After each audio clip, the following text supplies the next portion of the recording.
नमस्कार दोस्तों, मेरी इस कहानी के चैनल पर आपका बहुत बहुत स्वागत है। तो चलो उस कहानी शुरू करते हैं। दिसंबर का महीना था। बहुत जोर से ठंड पड़ रही थी। सुबह का समय था। बड़ी अच्छी धूप खिली थी। मालती देवी अपने घर के बाहर अपनी गायों को चारा खिला रही थी। तभी उनके दरवाजे पर एक भिखारन आई। मालती देवी के घर के परिसर का दरवाजा बड़ा और भव्य था। दरवाजे के बाहर खड़े होकर उस भिखारिन ने मालती देवी का आवाज लगाई, माई, खाने को रोटी है क्या?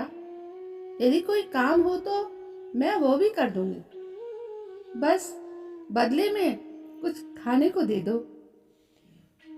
मालती देवी ने अपनी नजर उठाकर उसे देखा तो पाया कम उम्र की सूखी हुई महिला दरवाजे पर खड़ी है, जैसे कितने दिनों से सही से खाना पानी न खाया हो। कमजोरी से झुकी हुई थी, परंतु फटे पुराने कपड़े साफ सुथरे थे। देखने से वो महिला पेशेवर भिखारिन नहीं लग रही थी। मालती देवी ने दरबान से कहकर उसे अंदर आने दिया। अंदर से उसे रोटी, गुड़ और पानी लाकर दिया गया। वो महिला जल्दी जल्दी खाने लगी। महिला रोटी खाते हुए ना तो इधर देख रही थी ना उधर देख रही थी और ना ही कुछ बोल रही थी। बस उसका पूरा ध्यान रोटी पर था। जल्दी ही उसने रोटियां खत्म कर ली। खाकर महिला ने कहा, माई, रोटी के लिए धन्यवाद। यदि कोई काम हो तो अगर आप मुझे बता सकती हैं, मैं घरेलू काम जानती हूँ। मालती देवी ने कहा, वैसा कोई काम नहीं है, पर यदि तुम्हें काम आता ही है तो फिर भीख क्यों मांग रही हो? हम तुम्हें जानते नहीं तो घर पे काम करने के लिए कैसे रख ले? पहले तो कभी नहीं देखा तुम्हें इधर भीख मांगते। कहाँ से आई हो? मालती देवी की बात सुनकर महिला ने अपनी आप बीती सुनाई। महिला ने कहा, माई, मैं यहीं पास के गांव नंदपुर से आई हूँ। गांव के स्वर्गीय भानु बाबू की बहू हूँ। मेरा जन्म सोनपुर गांव के एक प्रतिष्ठित परिवार में हुआ था। लड़की होने के कारण मेरे माता पिता ने मुझे पढ़ाया लिखाया नहीं, और लड़का होने के कारण मेरा भाई इतने लाड़ में रहा कि उसने पढ़ाई लिखाई नहीं की। हम दोनों ही अनपढ़ हैं। बाबूजी व्यापारी थे। माता पिता की मृत्यु के बाद भाई ठीक से व्यापार संभाल न सका। घाटा बढ़ता गया। मुनीम जी ने भी बहुत धोखा दिया। धन के अभाव में मेरा विवाह अच्छे लड़के से नहीं हो पाया। मेरा पति बहुत शराब पीता था और मुझे मारता भी था। घर की एक एक चीज बेचकर दारू पी गया था। एक दिन नशे की हालत में गाड़ी के नीचे आ गया। महिला ने आगे बताया, मैं और मेरी सास ही अब बचे हैं। घर में कोई पुरुष न होने के कारण हमारी पुश्तैनी जमीनों को संबंधियों ने कब्जा कर लिया है। दाने दाने को मोहताज हो गए हैं, इसलिए मैं भीख मांगकर खाती हूँ। मैं पढ़ी लिखी तो हूँ नहीं, मुझे केवल घरेलू काम आते हैं। गांव में लोग अपना काम खुद करते हैं, तो वहाँ कोई काम भी नहीं देता था, इसलिए अपनी सास को लेकर शहर आई हूँ।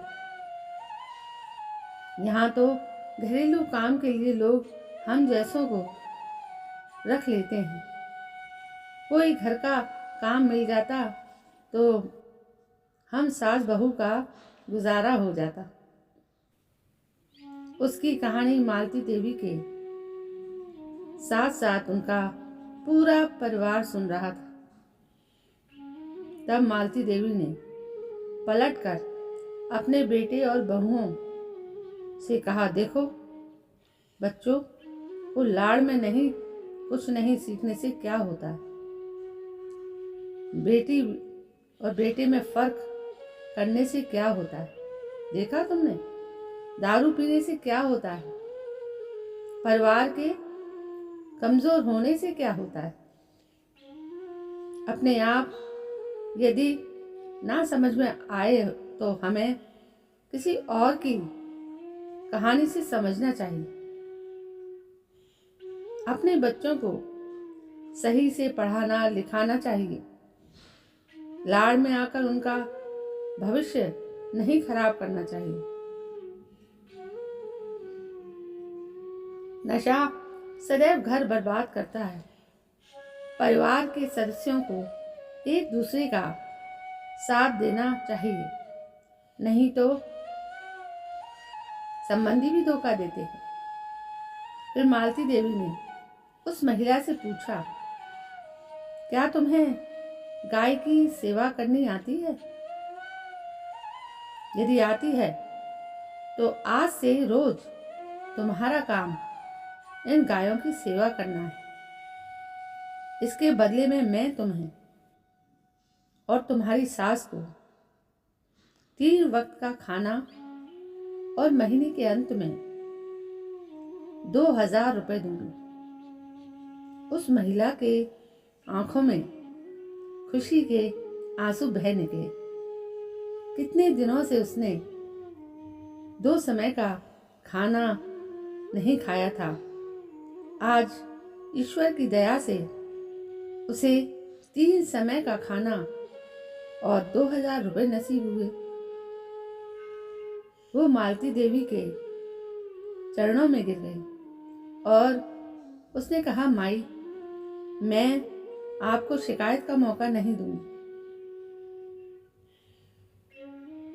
दोस्तों, इस कहानी से हम बहुत कुछ सीख सकते हैं कि कैसे एक परिवार पर किन किन कारणों से मुसीबत आ सकती है। समय रहते हमें हमेशा सजग रहना है और हम अपने परिवार को बाकायदा खुशहाल देखना चाहते हैं तो उन सभी चीज़ों पर अमल करना होगा जो परिवार की समृद्धि के लिए अच्छी हैं। तो दोस्तों, कैसी लगी आपको ये कहानी? यदि कहानी अच्छी लगी तो प्लीज़ मेरे इस चैनल को सब्सक्राइब करें, लाइक करें, शेयर करें, कमेंट करें। कल मैं फिर हाजिर होगी। तब तक के लिए